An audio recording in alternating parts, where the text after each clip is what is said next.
Assalomu alaykum hamkasblar, vatan posbonlari, vatan himoyachilari. Sizlarni 14-yanvar Vatan himoyachilari kuni bilan tabriklaymiz.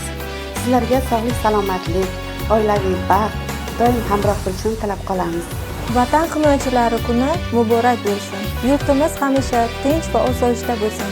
Baxtimizga doim sog' salomat bo'ling. Yurtimiz tinchligi yo'lidagi xizmatingiz uchun katta rahmat. Siz vatan himoyachisi, qalbingizda jasorat, bayramingiz muborak. Xonadon obro'yi taxti erkakdir. Bolalar quvonchi baxti erkakdir.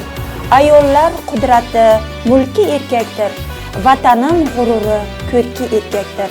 Bayram muborak bo'l aziz erkaklar. Tilaymiz sizlarga ezgu tilaklar.